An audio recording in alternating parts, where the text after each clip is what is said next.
कहा जाता है कि भगवान श्री कृष्ण ने जब अपनी देह छोड़ी और उनका जब अंतिम संस्कार किया गया और जब उनका पूरा शरीर पंच तत्वों मिल गया, लेकिन उनका हृदय नहीं नष्ट हुआ और बिल्कुल एक जिंदे मनुष्य की तरफ धड़क रहा था और बिल्कुल ही सुरक्षित था।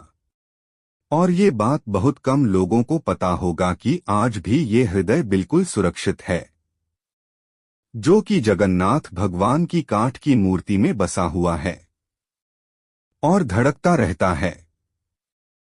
जब भी भगवान जगन्नाथ मंदिर की सफाई होती है तो ये सोने से बने हुए झाड़ू से होती है। भगवान जगन्नाथ को कलियुग का भगवान भी माना जाता है। उड़ीसा के पुरी में भगवान जगन्नाथ जी अपनी बहन सुभद्रा और भाई बलराम के साथ विराजमान है। परंतु भगवान जगन्नाथ से जुड़े हुए बहुत से ऐसे भी रहस्य है जिसका आज तक कोई पता नहीं कर सका। जगन्नाथ भगवान की प्रतिमा हर 12 वर्ष बाद बदल दी जाती है और जब प्रतिमा को बदलना होता है तो पुरी में हर जगह की लाइट बंद कर दी जाती है। मंदिर के चारों तरफ सेना लगा दी जाती है ताकि कोई भी व्यक्ति मंदिर में घुस न पाए। मंदिर में भी पूरी तरह से अंधेरा रहता है और पुजारी के आंखों पर भी एक पट्टी बांध दी जाती है और पुजारी अपने दोनों हाथों में दस्ताने पहनकर पुरानी मूर्ति में से एक ब्रह्मा पदार्थ निकालकर नई मूर्ति में डालता है। ये पदार्थ क्या है आज तक कोई पता नहीं लगा सका है और हजारों वर्षों से एक मूर्ति से दूसरी मूर्ति परिवर्तित करते रहते हैं। यह एक ऐसा अलौकिक पदार्थ है जिसको छूने पर इंसान का पूरा शरीर भस्म हो जाता है। माना जाता है कि इसका संबंध भगवान श्री कृष्ण से है।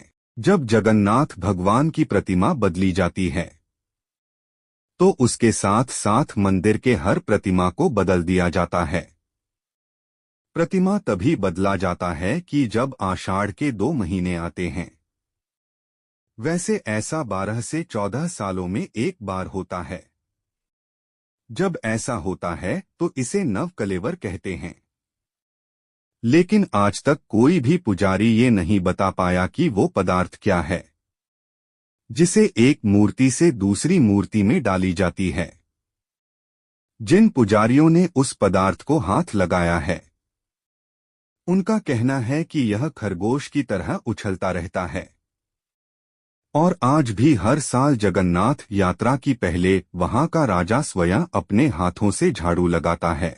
और इस मंदिर की एक खास बात ये भी है कि जैसे ही हम मंदिर के सिंह द्वार से पहला कदम अंदर रखते हैं तो समुद्र के लहरों की आवाजें सुनाई देने बंद हो जाती है, जबकि जैसे ही मंदिर से एक कदम बाहर रखेंगे समुद्र के लहरों की आवाजें तेजी से कानों में सुनाई देने लगती है। अक्सर मंदिरों के ऊपर पक्षी बैठे हुए दिखाई देते हैं, परंतु जगन्नाथ मंदिर के ऊपर से कोई भी गुजरता हुआ नहीं दिखाई देता और मंदिर पर लगा हुआ झंडा हमेशा हवा के विपरीत दिशा में लहरता है। और पूरे दिन किसी भी समय भगवान जगन्नाथ मंदिर के मुख्य शिखर की परछाई नहीं बनती है। मंदिर के लगभग 45 मंजिल ऊपर लगे झंडे को प्रतिदिन बदला जाता है, क्योंकि ऐसा माना जाता है कि अगर एक दिन भी यह नहीं बदला गया तो मंदिर पूरे 18 सालों के लिए बंद हो जाएगी। और मंदिर के शिखर पर एक सुदर्शन चक्र लगी हुई है जिसको हर दिशा से देखने पर उसका मुख आपकी तरफ भी दिखेगा।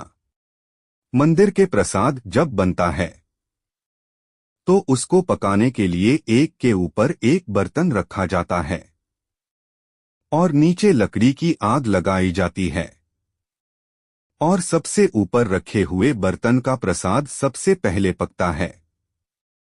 जगन्नाथ भगवान मंदिर में कभी प्रसाद घटा नहीं है और सबसे आश्चर्य की बात यह है कि मंदिर के कपाट जब बंद होते हैं तो प्रसाद भी अपने आप समाप्त हो जाता है।